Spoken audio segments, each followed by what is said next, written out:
They grabbed not only me, but also something other. The humid air hung heavy with the scent of exotic blossoms and the unspoken promise of their touch, a dangerous invitation from goddesses draped in shadows and scales. My shuttle, the Stardust Wanderer, lay a crumpled, smoking testament to hubris somewhere deep within the vine-choked maw of this alien jungle. One moment, I was a diligent xenobotanist, cataloging luminescent flora. The next, a tremor that rattled my teeth loose from their sockets, a searing flash of light. And then, this waking dream, or perhaps nightmare, where every breath was thick with the perfume of blooming death and the low, guttural chanting that had been my constant companion for what felt like an eternity. They had found me, or rather, I had been found by them. Not the hostile fauna I'd braced myself for, nor the elusive sentient species my mission brief had merely hinted at. No, it was them. My eyes, still gritty with the last vestiges of fear-induced slumber, struggled to adjust to the perpetual twilight of the cavernous chamber. High above, phosphorescent moss clung to the rough-hewn rock, casting an ethereal, emerald glow that made the shadows dance like restless spirits. The air, though heavy, was surprisingly cool here, a stark contrast to the oppressive heat outside. It was a temple, I realized, or some kind of sacred dwelling. The walls were carved with intricate bas-reliefs, depicting serpentine figures coiling around celestial bodies, their scales shimmering with an illusion of movement under the shifting light. My wrists, chafed raw, were bound by thick, woven fibers to a cold, smooth pillar of what felt like polished obsidian. My jumpsuit, what remained of it, was torn and soiled, my gear long gone. I was a specimen, a curiosity, perhaps even a sacrifice. The thought sent a fresh wave of ice through my veins. But even that primal fear was beginning to contend with something far more insidious, a creeping, forbidden curiosity. They were everywhere, yet nowhere. Their presence was a hum in the very air, a rustle of unseen silks, the faint, metallic scent of ozone, and something musky, profoundly ancient. I'd caught glimpses of them during my forced march here, a blur of lithe forms moving with impossible grace through the dense undergrowth, their skin a mosaic of muted earth tones and subtle, shifting iridescence. And then, the voices. Two distinct currents in a river of sound, one deeper, resonant like a plucked cello string, the other higher, a melodic trill that seemed to pluck at the very threads of my being. Suddenly, the hum intensified. The shadows at the far end of the chamber, where a massive, carved archway yawned into deeper darkness, seemed to coalesce. Slowly, majestically, they emerged. They were sisters, undeniably. Their shared lineage was evident in the impossible symmetry of their features, the high cheekbones, the full, almost bruised-looking lips, the long, elegant necks. But that was where the similarities ended, or perhaps where the divergences began to paint a more complex portrait of their shared, dangerous beauty. The first, the one I had come to think of as the dominant, moved with the fluid power of a predator. Her form was tall, statuesque, draped in robes of deep indigo that seemed to absorb the ambient light, only to release it in shimmering currents when she moved. Her skin, where it was visible at her throat and arms, was a flawless, burnished bronze, subtly overlaid with faint, almost imperceptible patterns that hinted at scales. Her hair, a cascade of midnight black, was pulled back from her face in a severe, intricate braid, adorned with silver filigree and what looked like polished serpentine teeth. But it was her eyes that truly held me captive. They were the color of molten gold, slitted pupils dilating and contracting with a slow, deliberate rhythm that mimicked the pulse of a vast, unseen creature. They were eyes that saw not just me, but through me, into the very marrow of my bones. In her hands, she held a staff of dark, polished wood, intricately carved with winding serpents, its tip crowned by a single, perfectly spherical gem that pulsed with a faint, internal light. The second sister. The subtle was a whisper where the first was a roar. Her movements were less overt, more serpentine, a graceful undulation that drew the eye without demanding it. She was slightly shorter, her frame more slender, draped in robes of a shimmering, iridescent green, the color of jungle canopy at dusk. Her skin was paler, almost alabaster, but with the same faint, scaled patterns. Only here, they seemed to shift and ripple with an inner luminescence. Her hair, a lighter shade of chestnut, flowed freely, framing a face that was softer, more alluring in its vulnerability, yet no less dangerous. Her eyes were a startling emerald, vast and deep, like pools of ancient magic. They held a glint of something playful, something knowing, a subtle invitation to a game I didn't understand. She carried nothing in her hands, her fingers long and slender, tipped with nails like polished obsidian, each one a tiny, lethal crescent. They approached, their steps silent on the cool, stone floor, the only sound the soft rustle of their robes and the distant, rhythmic drip of water somewhere deeper within the temple. My heart hammered against my ribs, a frantic drum against the encroaching silence. They stopped a few paces from me, flanking the pillar, their gazes converging on me with an intensity that felt physical. The dominant spoke first, her voice a low thrum that resonated in my chest, a language I didn't understand, yet somehow, the meaning was clear in its cadence. It was a declaration, a pronouncement, a statement of ownership. "He does not understand our tongue, sister," the subtle one said, her voice a melodic current that flowed through the air, surprisingly, perfectly understandable. It was a trick of the mind, I thought, some form of telepathy, or perhaps an advanced translation device woven into their very biology. Her words were laced with a faint amusement, a hint of something mischievous. The dominant's golden eyes narrowed slightly. "Then he will learn," she rumbled, her voice a deeper echo of the subtle one's. "Or he will be taught." My breath hitched. I, I understand some basic universal translators," I stammered, my voice sounding reedy and foreign in the vast chamber. "My ship, it had one before it crashed." The subtle sister tilted her head, her emerald eyes crinkling at the corners with a hint of a smile that didn't quite reach her lips. "Your ship is no more human, and your trinkets are irrelevant here." Her gaze drifted over me, lingering on my tattered clothes, a flicker of something akin to pity, quickly replaced by a cool assessment. "You are called John, yes." I stared, astonished. "How?" "We know many things, John," the dominant interrupted, her voice cutting through the air like a honed blade. "Things your small mind cannot yet comprehend. You trespassed. You disturbed the slumber of the Ancient One. You are fortunate to be alive." "I didn't mean to trespass," I protested, a desperate plea. "My ship malfunctioned. I'm a scientist, an explorer. I came in peace." The subtle one circled me slowly, her movements like a dancer's, each step deliberate, alluring. Her hand, long and slender, reached out, her fingertips brushing against my cheek, sending a jolt of something electric through me. Her skin was cool, smooth, almost reptilian in its texture. Her touch lingered, a feather-like caress that spoke of a dangerous intimacy. "Peace, little human? What is peace when the balance is disturbed?" Your arrival was an anomaly, a disturbance in the sacred weave. I flinched at her touch, but found myself leaning into it, a strange, involuntary response. My fear was battling with a sudden, overwhelming sense of vulnerability, and something else, something I couldn't name, but which hummed just beneath the surface of my skin. The dominant watched our interaction, her golden eyes unblinking. "He is frail," she observed, her voice devoid of emotion, a mere statement of fact. "And soft, not like the others." "Perhaps," the subtle sister mused, her fingers trailing down my jawline, over my throat, sending shivers down my spine. "But there is a spark, sister, a tremor in his spirit. He is curious, and that can be useful." My gaze met the subtle one's. There was a depth in her emerald eyes, a silent question, an invitation. She was testing me, I realized, probing my reactions. What do you want with me?" I finally managed, my voice a dry croak. The dominant stepped forward, her staff tapping lightly on the stone floor, the sound echoing ominously. "You will be our guest, John. You will learn. You will understand. And then we shall see." Her gaze was unyielding, a promise and a threat intertwined. I felt a chill that had nothing to do with the temperature of the chamber. This was not a simple capture.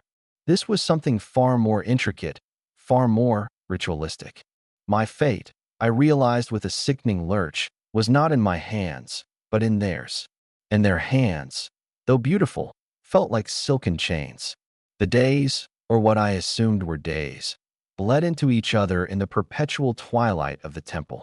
Time became a fluid concept, marked only by the shifting rituals of the priestesses and the growing intensity of my internal struggle. My initial fear, a cold knot in my stomach, began to fray at the edges, replaced by a bewildering mix of fascination, dread, and a burgeoning, forbidden yearning. My sustenance was brought to me by silent, hooded figures, disciples, I assumed, who moved like shadows. Bowls of nutrient paste, oddly flavored fruits I'd never seen before, and water that tasted of mineral springs. I was never left alone entirely. One of the sisters, or sometimes both, would always be present, observing me, their golden or emerald eyes dissecting my every move. The dominant, whose name I later learned was Lyra, was a force of nature. Her presence filled the chamber, her voice a low hum of authority that resonated through the very stones. She was the one who presided over the rituals, the one who chanted the ancient invocations, her body swaying in hypnotic rhythms. She was the embodiment of their power, raw and unyielding. Lyra's rituals were a symphony of sight, sound, and scent. The chamber would be filled with the fragrant smoke of burning herbs, swirling mists that clung to the air, and the rhythmic beat of unseen drums. She would move with a deliberate grace, her indigo robes flowing around her, revealing glimpses of her bronzed skin, the faint, scaled patterns seeming to ripple and shift. Sometimes she would hold aloft the pulsing gem on her staff, and the light would intensify, casting strange, elongated shadows that danced on the walls, transforming the serpent carvings into living things.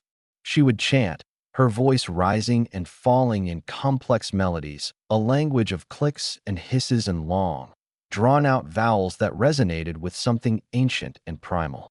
I didn't understand the words, but the feeling was undeniable, a sense of immense power being invoked, channeled, directed.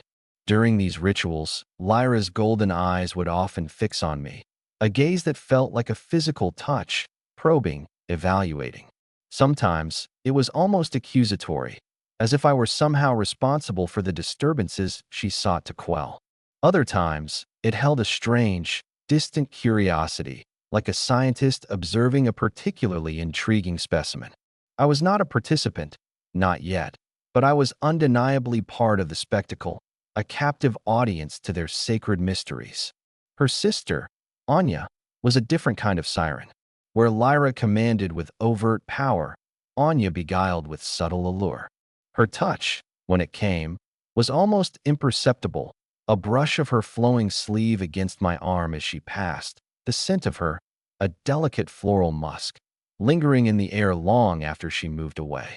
Her emerald eyes, so vast and deep, seemed to hold 1,000 secrets, a knowing amusement that both unnerved and captivated me.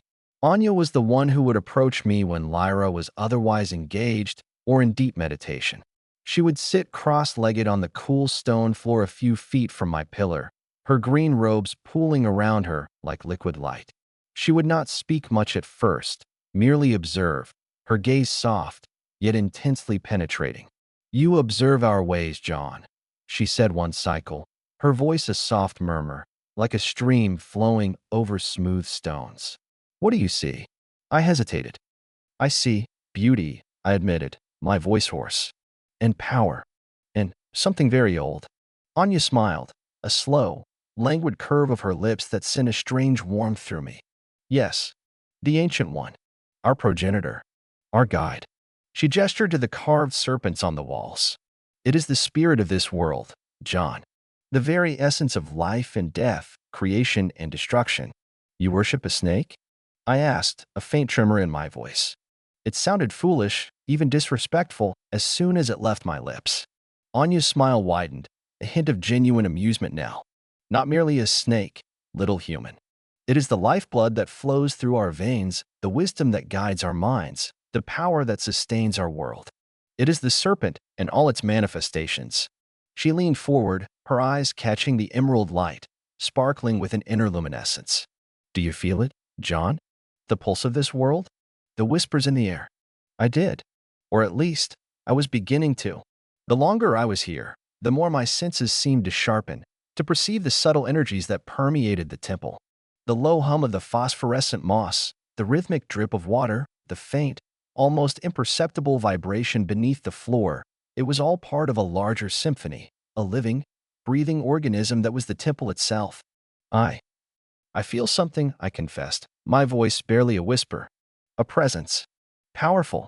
Anya's gaze softened, a hint of something akin to approval. Good. You are not entirely closed off. There is potential in you, John. A sensitivity. She paused, her eyes sweeping over my bound wrists. Does it chafe you, human, these bonds? Of course, I said, a flicker of irritation. I'm a prisoner. Are you? She mused, her voice still soft, but with an underlying edge of steel. Or are you a guest? A student? One who is being shown a path. She rose then, her movements fluid and silent. Think on it, John. The serpent gives freely, but it also takes what it needs. With that, she turned and glided away, leaving me to grapple with her cryptic words and the lingering scent of her perfume. The internal conflict was a constant, gnawing presence. My scientific mind, trained in logic and empirical observation, screamed for escape, for a return to my own kind, my own sanity. This was an illusion, a sophisticated form of psychological manipulation designed to break me down. Yet, a deeper, more primal part of me, the part that responded to beauty and mystery, was increasingly captivated. The sisters were not merely jailers, they were figures of immense power and dangerous allure. Their rituals, though terrifying in their unknown implications, were undeniably mesmerizing. I found myself anticipating their presence, craving their attention, even as I feared their motives. One cycle, Lyra approached me during a lull in the rituals. She carried a small, intricately carved wooden cup. Her golden eyes held a rare softness, though it was quickly replaced by her usual intensity. You have been observant, she stated, her voice a low purr. You have watched. You have listened. Now, you will partake. My heart leaped. Partake of what? She knelt before me, the scent of her, rich and earthy, filling my nostrils. The draught of understanding, she intoned, holding the cup out to me. It will calm your human anxieties. Open your mind. And prepare you. I looked into the cup. The liquid inside was a thick, viscous green, swirling with tiny motes of light. It smelled faintly of earth and something floral, but also of something bitter, something ancient. My instincts screamed danger. This could be anything, a poison, a hallucinogen, something that would bind me to them irrevocably. What will it do? I asked, my voice barely a whisper. Lyra's gaze was unblinking. It will show you the path, and it will show us your true nature. Her fingers, long and strong, gripped my chin, tilting my head back. Drink, John. Willingly, or by force. My mind raced. Escape was impossible. Resistance was futile. My only option, if I wanted to survive, was to comply. And perhaps a part of me, the forbidden, fascinated part, was also curious. What path would it show me? What true nature would it reveal? With a trembling hand, I took the cup. The wood was smooth, warm from her touch. I brought it to my lips, the strange aroma filling my senses. It was surprisingly potent, a complex blend of earthy and sweet, with a sharp, almost metallic aftertaste. I swallowed, the liquid sliding down my throat, coating it with a viscous, tingling sensation. For a moment, nothing happened. Then, a warmth began to spread through my limbs, starting in my chest and radiating outwards. My muscles relaxed, the tension that had been a constant companion since my capture began to melt away. My thoughts, usually a frantic clamor, began to slow, to expand, to become oddly detached. Colors seemed to intensify, sounds grew sharper, more distinct. The phosphorescent moss on the cavern ceiling pulsed with a vibrant, emerald energy. The distant drip of water became a rhythmic chime. Lyra watched me, her golden eyes piercing. What do you feel, John? Warmth, I mumbled, my voice feeling strangely distant. And peace. A strange peace. Anya, who had appeared silently beside Lyra, smiled. The serpent's embrace. It soothes the restless mind, allows you to see beyond the veil. As she spoke, the carvings on the wall seemed to shimmer, their outlines blurring, then reforming into intricate, swirling patterns that seemed to shift and writhe. The air itself seemed to hum with an unseen energy, a vibrant tapestry of light and sound. I felt as if my very being was expanding, becoming porous, susceptible to the world around me. Lyra reached out, her hand moving towards my forehead. I tensed, but the warmth from the draft coursing through me prevented any real fear. Her fingers, cool and firm, pressed against my temples. A wave of energy, cold at first, then intensely warm, washed over me. It wasn't pain, but an overwhelming sensation, like a surge of pure information flooding my mind. Images flashed through my awareness, vast, ancient jungles teeming with life, creatures with scales and wings, soaring through luminescent skies. A distant, burning star. A procession of figures, cloaked and robed, moving through colossal ruins, their faces obscured. And always, the serpent. Not just one, but countless, winding through the landscape, their forms fluid, powerful, their eyes glowing with an inner light. Then, a voice, not Lyra's nor Anya's, but something deeper, older, resonating from the very core of the planet itself. It spoke in a language of pure emotion, of primal urges, of ancient wisdom. It was the voice of the serpent, and it was pouring into me, overwhelming my senses, reshaping my perception of reality. I saw their world through their eyes, felt its pulse, understood its rhythm. I saw Lyra and Anya, not as individual beings, but as extensions of this vast, interconnected consciousness, conduits for its power. My body trembled, not from fear, but from the sheer intensity of the experience.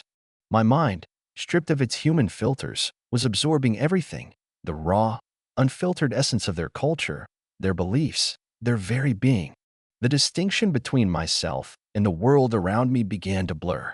I was no longer John, the human scientist. I was a conduit, a vessel for the serpent's wisdom, however fleetingly. Lyra's touch intensified. "He is open," she murmured, her voice resonating with a strange triumph. "He is receptive." Anya's hand came to rest on my chest, directly over my heart. "The serpent sees him, accepts his presence." The images continued, a torrent of information. I saw rituals of birth and death, of creation and destruction. I saw their matriarchal society, its intricate hierarchy, its reverence for knowledge, and the cycles of life. I saw their dependence on the serpent, not just as a deity, but as a literal source of life, a symbiotic relationship that permeated every aspect of their existence. And I saw their fear, a deep, ancient fear of imbalance, of disruption, of the breaking of the sacred weave. The draft was showing me their truth, their history, their very soul. And within that truth, I saw myself, a tiny, insignificant speck, yet somehow intricately connected to this vast, unknowable tapestry. The fear was still there, a distant hum, but it was overshadowed by a profound sense of awe, a dangerous fascination that transcended logic. I was falling, willingly, into the serpent's embrace. The visions, intense and overwhelming, slowly receded, leaving me gasping, my mind reeling. My body still thrummed with a strange energy, but the immediate, raw sensory overload faded. Lyra's hands lifted from my temples, and Anya's from my chest. I stared at them, my eyes still wide, seeing them with new clarity. They were not just beautiful alien women. They were manifestations of the serpent, their power flowing through them, their eyes holding the ancient wisdom I had just glimpsed. What was that?" I whispered, my voice rough. Lyra's golden eyes gleamed. "A glimpse.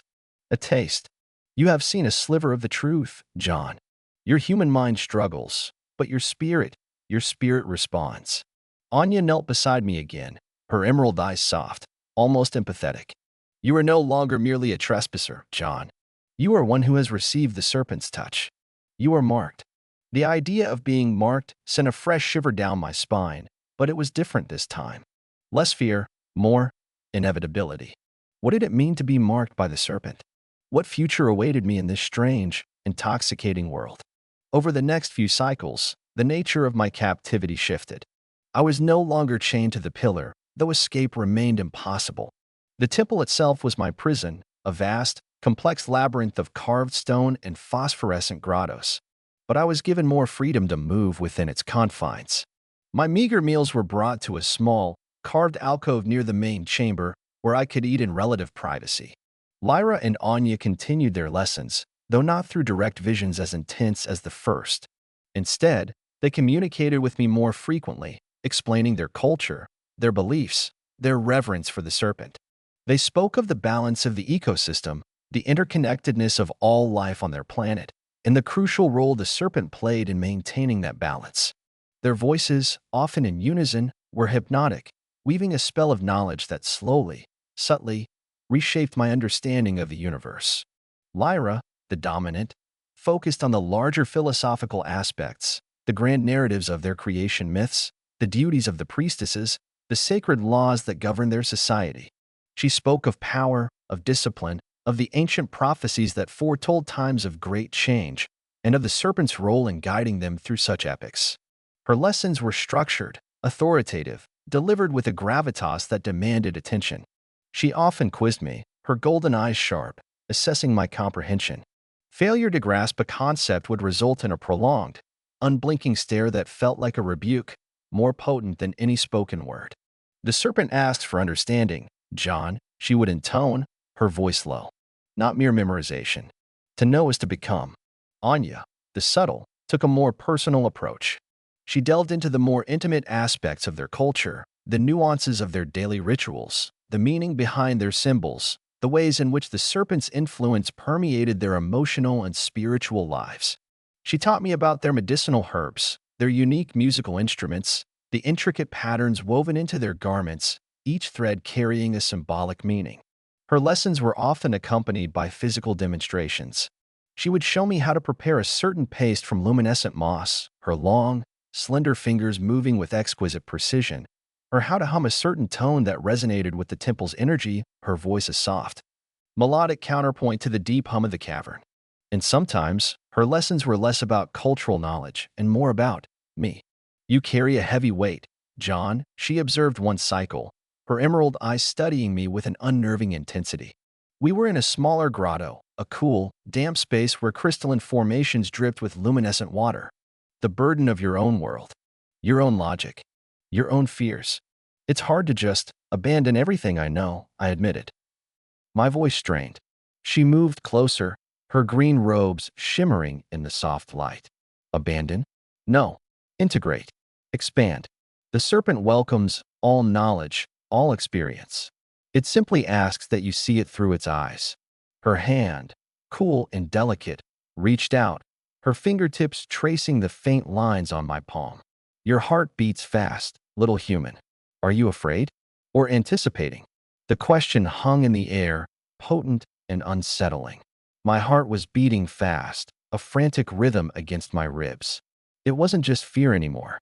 It was a complex tangle of emotions. Fear, yes, but also a raw, visceral attraction, a longing for something I couldn't quite articulate.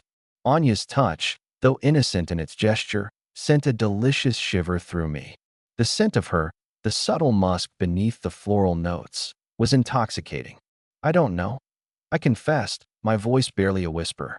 I'm confused. Anya's lips curved into that soft, enigmatic smile. Confusion is the precursor to understanding, John. The mind, like the serpent, must shed its old skin to grow. She paused, her eyes meeting mine, holding my gaze with an almost hypnotic intensity. Do you wish to shed your skin, John? To truly see? The question was a direct challenge, an invitation to a dangerous transformation. Every fiber of my being screamed no, but a powerful, undeniable pull urged me forward. The thought of fully embracing this alien world, of letting go of my former self, was both terrifying and strangely alluring. It was a dark, seductive promise. My internal monologues became a constant dialogue between my rational mind and this burgeoning, primal urge. This is madness, John. You're being brainwashed. This is a cult, a dangerous one. They'll use you, discard you. But then, another voice, insidious and tempting.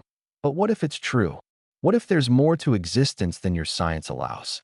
What if this is a path to a deeper understanding, a power you've only dreamed of? And look at them. Aren't they magnificent? The sisters often spoke to each other in their own language, a series of melodic clicks and hisses, interspersed with longer, resonant tones. I would watch them, fascinated, trying to decipher their expressions, their gestures. Sometimes, their conversations seemed to be about me, their golden and emerald eyes flickering in my direction, a faint smile playing on Anya's lips, a severe frown on Lyra's. I imagine them debating my fate, my potential, my eventual purpose. One evening, as the phosphorescent moss pulsed with a particularly intense glow, Lyra summoned me to the center of the main chamber. Anya stood beside her, their combined presence radiating an almost palpable power. "John," Lyra began, her voice resonating with a new gravity. "You have observed. You have learned. Now, the time approaches for a deeper understanding. The time of the Great Conjunction." My blood ran cold. The Great Conjunction? What is that? "A time of immense power," Anya supplied, her voice a soft hum. "When the veil between our world and the spirit realm thins. When the serpent's power is at its peak. It is a time of renewal, of transformation. And a time for offerings." My stomach clenched. Offerings. The word hung in the air, heavy with unspoken dread. Images of sacrifices, of ancient, bloody rituals, flashed through my mind. Lyra's gaze was unyielding. "The serpent demands a tithe, a sacrifice of purity, of spirit, to ensure the balance remains unbroken." She paused, her golden eyes piercing me. "You, John, are an anomaly. Your presence here, at this crucial time, is not coincidence. It is destiny." "Destiny?" I scoffed, a nervous laugh escaping my lips. "I'm just a guy who crashed his ship." Anya stepped forward, her hand reaching out, her fingers just inches from my face. "There are no accidents, John, only patterns. And you, little human, have found yourself woven into a very ancient pattern indeed." Her eyes, vast pools of emerald, seemed to draw me in, to strip away my defenses. "The serpent has chosen you, for a purpose yet to be revealed." Her words, delivered with such quiet conviction, were more terrifying than any threat. To be chosen by something so ancient, so powerful, so utterly alien, it was a terrifying honor. "What do you want from me?" I pleaded, my voice cracking. "What is my purpose?" Lyra's voice was a low rumble. "You will be purified. You will be prepared. And then, at the Great Conjunction, your role will be made clear." She raised her staff, the pulsing gem at its tip glowing brighter, casting a green light that shimmered over her face, highlighting the faint scales on her skin. "Prepare yourself, John. The serpent waits." The air grew thick with a new kind of tension, a sense of impending doom, yet also a strange, tantalizing anticipation. The sisters' gazes, a combined force of golden authority and emerald allure, held me captive. My fate, I realized with a profound sense of resignation, was sealed. I was no longer a prisoner, I was a participant. And the terrifying, seductive dance with the serpent was just beginning. The purification rituals began the next cycle. They were not violent, not physically painful, but they were deeply unsettling, designed to strip away my preconceived notions, to break down my resistance, and to prepare me for whatever role the serpent had decreed. Lyra took the lead in these ceremonies. She would guide me to a smaller, more intimate grotto, bathed in the gentle glow of bioluminescent fungi. The air here was even heavier, saturated with the scent of damp earth and something akin to ozone. She would stand before me, her imposing figure framed by the shimmering fungal growths, her golden eyes unblinking. To be pure, she would intone, her voice a deep resonance that vibrated through my bones, is to be empty. Empty of your human fears, your human desires, your human limitations. Only then can the serpent fill you with its truth. The rituals often involved water. Not the stagnant pools of the grotto, but a clear, chilled liquid that she would pour over my head, letting it cascade down my body. It felt like liquid ice, shocking my system, forcing me to gasp. As the water ran over me, she would chant, her voice rising and falling in complex patterns, each syllable seeming to carry a weight, a meaning that bypassed my conscious mind and seeped directly into my spirit. It felt like being scoured, cleaned not just on the surface, but from the inside out. My skin would prickle, my nerves would hum, and a strange lightness would fill my limbs. Sometimes she would apply pastes made of ground herbs and luminous powders to my skin, her fingers firm and deliberate as they spread the cool, earthy mixture over my chest, my arms, my face. The pastes had strange properties, some tingled, some warmed, Some left my skin feeling incredibly smooth and hypersensitive. The touch was impersonal, ritualistic, yet profoundly intimate in its application. I was a canvas, being prepared for a sacred painting. During these purifications, Lyra rarely spoke beyond her chants, her focus absolute. Her presence was overwhelming, a silent force that demanded my complete surrender. There was no room for defiance, no space for resistance. I was a vessel, and she was molding me. My fear, rather than intensifying, oddly began to dissipate, replaced by a strange sense of resignation, a growing detachment. I was simply there, experiencing, letting the sensations wash over me. Anya, however, was the one who delved into the psychological aspect of the purification. After Lyra's rituals, Anya would often come to me, her emerald eyes soft, yet intensely discerning. She would bring me exotic teas brewed from glowing plants, their aroma intoxicating, their taste subtly bitter and sweet. "The body is cleansed," she would murmur, her voice a soft melody. "But the mind, John, is a stubborn thing. It clings to its illusions." She would then begin to speak, her words weaving a complex tapestry of questions and observations. She would probe my memories, not through direct telepathy, but through subtle conversational cues, guiding me to recall moments of my past, moments of fear, of loss, of regret. And as I spoke, she would gently, subtly, reinterpret them, showing me how my human perspective had colored them, how the serpent's wisdom offered a different, more liberating view. "You cling to your failures," she said one cycle, her voice a soothing balm. "Yet, failure is merely a path not taken, a redirection. The serpent knows no failure, only adaptation." She spoke of the fragility of human ambition, the fleeting nature of human life compared to the eons of the serpent. She spoke of how our fears were shackles, preventing us from truly embracing the flow of existence. Her words were like water, slowly eroding the foundations of my beliefs, replacing them with something new, something alien, something alluring. My internal monologues, once a chaotic battleground, became a more contemplative space. I found myself questioning everything I had ever believed, everything I had been taught. Was my human perspective truly so limited? Was there a deeper truth to be found in the serpent's embrace? The distinction between right and wrong, my and theirs, began to blur. Anya's touch, though still infrequent, became more deliberate, more personal. Sometimes, she would place her hand gently on my forehead as I spoke, her fingers cool against my skin, and I would feel a strange, calming energy flow through me, quieting the restless clamor of my thoughts. Other times, she would brush a stray lock of hair from my eyes, her fingers lingering for a moment, a silent acknowledgement of my presence, my vulnerability.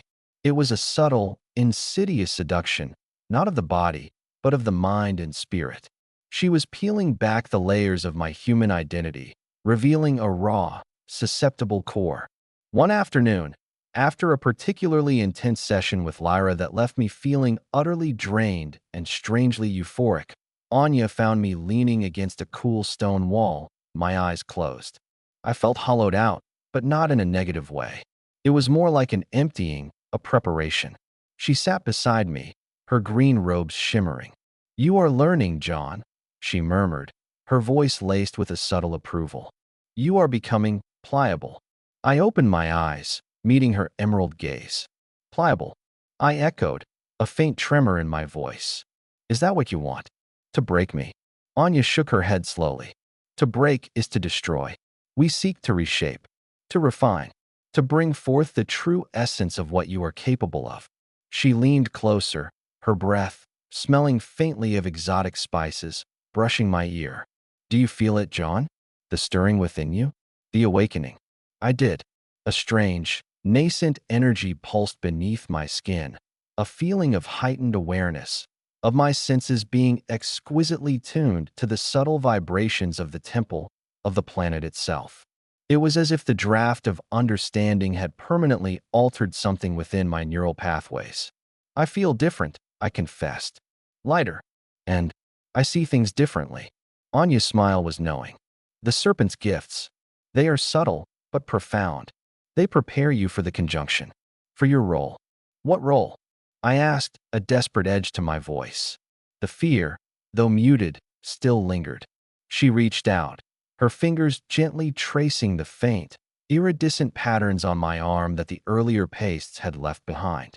They were almost imperceptible, but I could feel them, a subtle texture beneath her touch. You will be the bridge, John. The vessel. The conduit between worlds. My mind reeled. Conduit between worlds? What did that even mean? Was I to be a sacrifice? A living gateway? The ambiguity was terrifying. She leaned in closer, her voice dropping to a whisper, a warm breath against my ear that sent shivers down my spine. You are destined for something great, little human. Something far beyond the petty concerns of your former life. You are to be reborn. Her words, delivered with such intimacy, were both a promise and a threat.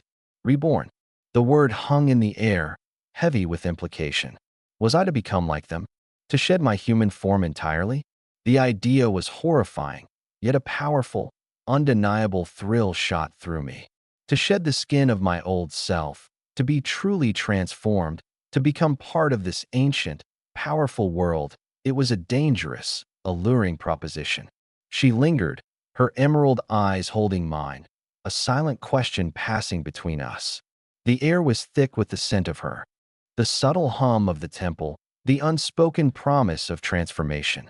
I was caught, suspended between terror and a burgeoning, forbidden fascination, irrevocably entwined in the serpent's intricate web. The approach of the Great Conjunction was marked by a palpable shift in the temple's atmosphere. The phosphorescent moss pulsed with a more frantic rhythm, casting longer, more animated shadows. The subtle hum in the air intensified, rising to a low thrum that resonated in my chest, a constant, vibrating presence. The priestesses, even the silent, hooded acolytes, moved with a heightened sense of purpose, their movements more urgent, their chants more frequent and intense. My purifications grew more rigorous, more demanding. Lyra's rituals became longer, her applications of the strange pastes and waters more thorough. She would now touch my entire body, her firm, practiced hands spreading the cool, earthy mixtures over my limbs, my back, my chest. Her touch was still impersonal, yet the sheer physical contact, the intimate nature of the full-body applications, chipped away at my remaining defenses. I was no longer an observer. I was a living part of the ritual, a piece of clay being molded.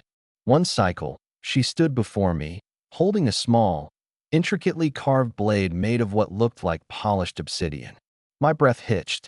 My mind immediately flashed to sacrificial altars, to ancient rites of blood. Her golden eyes met mine, unblinking. Fear not, John. This blade is not for spilling blood. It is for marking, for opening. She carefully traced the blade's edge over my skin, drawing intricate patterns across my chest, my arms, my forehead.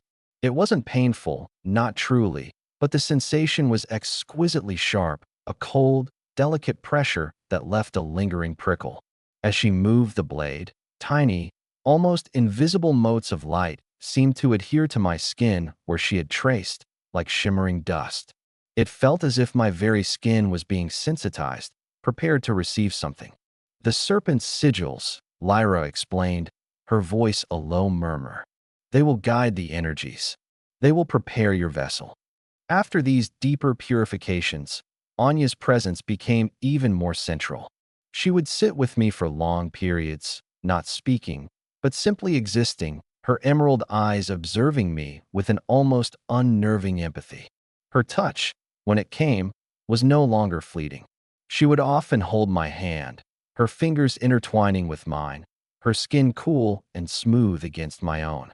Or she would place her palm against my chest, feeling the rhythm of my heart. It was a silent, profound connection, a bridge being built between us that bypassed words. One such evening, the air thick with the scent of blossoming night flowers that permeated the temple, Anya looked at me, her gaze soft and direct. "You are troubled, John," she stated, her voice a warm caress. "The approaching storm frightens you. I don't know what you plan," I admitted, my voice strained. "What is my role in this conjunction? Am I to be sacrificed?" The word was a raw whisper, barely audible. Anya's lips curved into a sad smile. Sacrifice is a human concept, John, born of fear and desperation. The serpent does not demand death. It demands transformation. Surrender. She squeezed my hand, her grip surprisingly strong. You will not die, little human. You will be changed. Refined. Into what? I asked, my voice rising in desperation. What will I become? She leaned closer, her breath warm against my ear, her hair, smelling of exotic spices, brushing my cheek. You will become more. You will become part of the serpent, a conduit, a living bridge for its power. Her emerald eyes shimmered with a profound, almost frightening intensity. You will experience what it is to be truly connected, to be truly powerful. The words were a siren's song, beautiful and dangerous. To be truly connected, truly powerful, the allure was undeniable. My mind, so carefully purified, so subtly rewired by their teachings, was susceptible to this promise. The fear of death was replaced by a different, more complex fear, the fear of losing myself entirely, of becoming something unrecognizable. Yet, beneath that fear, a thrill pulsed, a forbidden anticipation. But how? I asked, my voice trembling. Through the embrace, Anya murmured, her hand now tracing the outline of my jaw, her touch sending shivers through me. The serpent's embrace. It will be intense. It will be overwhelming. But it will elevate you. She rose then, her movements fluid and graceful, like a serpent herself. Rest, John. The conjunction is upon us. Tomorrow, you will understand. She gave me one last, lingering look, a gaze filled with a complex mix of empathy, allure, and something akin to triumph. Then she turned and disappeared into the shadows, leaving me alone with my pounding heart and the bewildering weight of her words. The night before the conjunction was sleepless.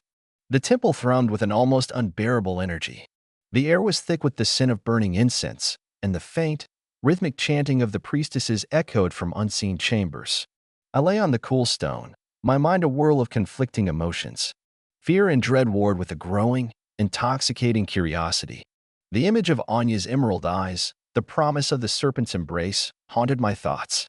I was on the precipice of something vast and unknowable, and I was, horrifyingly, ready to fall.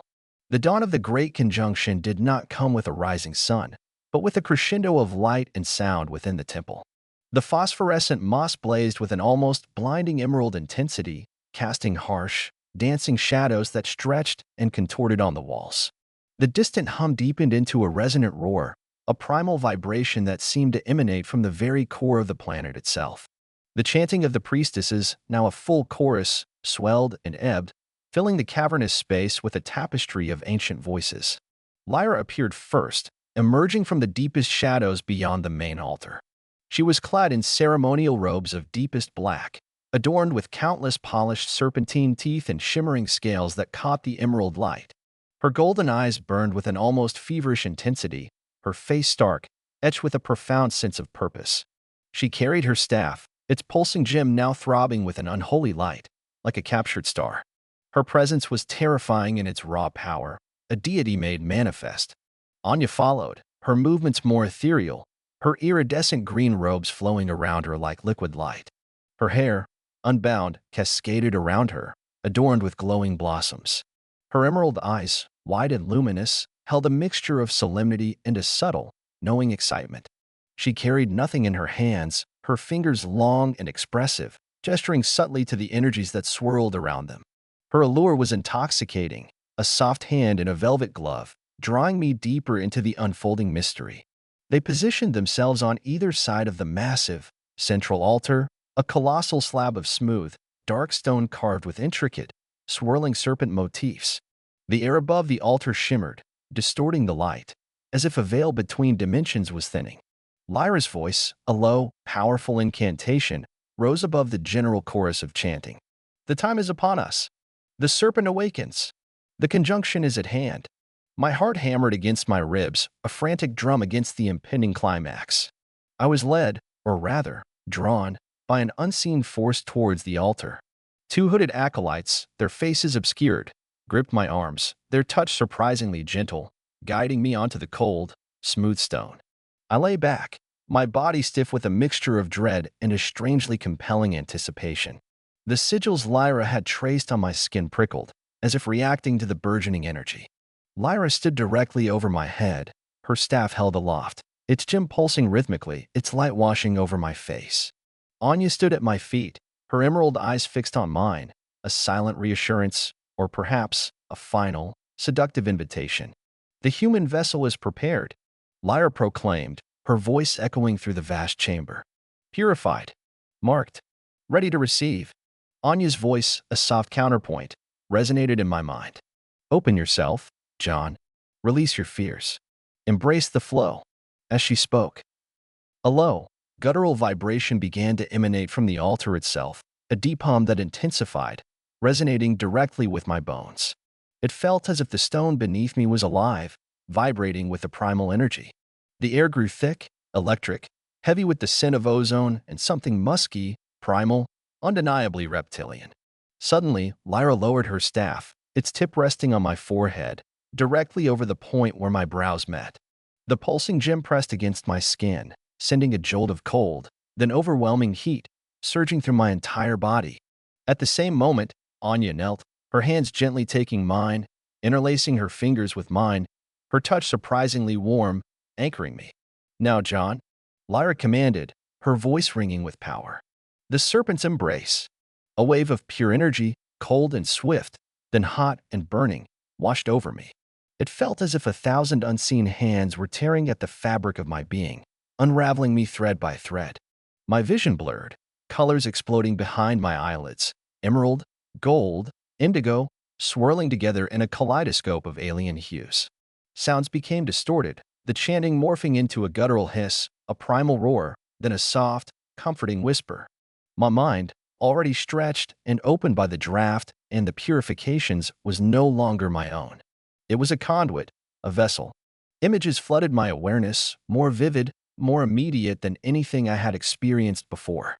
I was soaring through a dense, primeval jungle, my senses attuned to every rustle of leaves, every scent of bloom, every vibration in the earth. I was a part of the vibrant, interconnected web of life, not just observing, but experiencing. Then, the serpent. Not just a mythical beast, but a vast, cosmic entity, its scales shimmering with the light of 1,000 stars, its eyes holding the wisdom of eons. I felt its presence, not as a physical being, but as a consciousness, an ancient, benevolent intelligence that permeated the very fabric of this reality. It flowed into me, through me, merging with my own consciousness, expanding my awareness beyond the limits of my human form. I felt Lyra's power, raw and commanding, channeling the serpent's energy into me. Her mental presence was like a river, strong and unyielding, guiding the torrent. I felt Anya's presence, subtle and entwining, like a gentle vine, connecting me to the deeper, softer currents of the serpent's wisdom. She was guiding my emotions, calming my fear, coaxing me to surrender fully. "Let go, John." Anya's voice echoed in my mind, not as words, but as pure thought, as a feeling of deep acceptance. "Surrender. Embrace the truth." And I did. I let go. The fear, the confusion, the resistance, it all melted away, replaced by an overwhelming sense of belonging, of being precisely where I was meant to be. The serpent's embrace was not a punishment, but a homecoming. My body convulsed, a silent tremor, as the energy surged through me. I felt as if every cell in my being was being rewritten, transformed. My senses heightened to an unbearable degree. I could taste the minerals in the stone altar, smell the ancient dust in the air, feel the subtle vibrations of the earth's core. I saw the energy currents flowing through the temple, a visible tapestry of life force. And then, a surge of knowledge, overwhelming and profound. I understood their language, not just intellectually, but intuitively. I understood their history, their myths, their deep connection to the serpent. I understood their fear of disruption, their desperation to maintain the balance. And I understood my role. I was not a sacrifice. I was a link, a bridge between their world and mine. The serpent, in its infinite wisdom, had drawn me here to act as a conduit, a vessel to channel its power, to share its wisdom, to perhaps even extend its reach. The climax of the conjunction was a profound release. The roaring energy reached its peak, then slowly, gradually, began to recede, leaving me breathless, exhilarated, and utterly transformed. The light from the moss faded, the chanting softened, and the deep hum of the altar subsided to a gentle pulse. Lyra's staff lifted from my forehead. Anya's hands released mine. I lay there, trembling, not from fear, but from the sheer magnitude of what I had just experienced. I opened my eyes. Lyra stood over me, her golden eyes blazing with a fierce triumph. "It is done," she pronounced, her voice resonating with an almost godlike authority. "The serpent has embraced him. He is reborn." Anya knelt beside me, her emerald eyes luminous with a profound wonder. "Welcome, John," she murmured, her voice soft, intimate. "Welcome to the truth." I looked at them, and for the first time, I saw them not as captors, not as mysterious priestesses, but as extensions of the very power that now flowed through me. Their beauty was no longer just physical. It was an emanation of the serpent's essence, a dangerous, intoxicating beauty that drew me in irrevocably. I pushed myself up, my muscles feeling strangely light, powerful. My hands felt different, my skin subtly altered, as if a faint, almost invisible sheen now coated it, catching the light with a subtle iridescence. My mind felt expanded, clearer, filled with a knowledge that went beyond mere facts. I understand," I said, my voice sounding new, different, resonated with a deeper resonance. "I understand what you ask of me." Lyra nodded, her gaze unwavering. "Then you will serve the serpent. You will be its voice, its hand in the world." Anya smiled, a warm, genuine smile that reached her eyes, softening their emerald intensity. "And you will be protected, John. Guided. You are now one of us." The meaning of her words settled over me, chilling and exhilarating. I was no longer John, the human scientist, lost and afraid. I was John, the reborn, the conduit, forever entwined with the serpent and its priestesses. My escape, once my consuming desire, now felt utterly irrelevant. My transformation was complete. The question of my fate was not if but how, not escape, but serve. The dangerous beauty of the priestesses, their captivating power, had led me down a path from which there was no return. I had surrendered to the serpent's embrace, and in doing so, I had found a strange, terrifying new purpose. My journey was far from over. In fact, it had only just truly begun. My life, my very being, was now inextricably linked to the ancient mysteries of this alien world, and the powerful, alluring sisters who presided over them.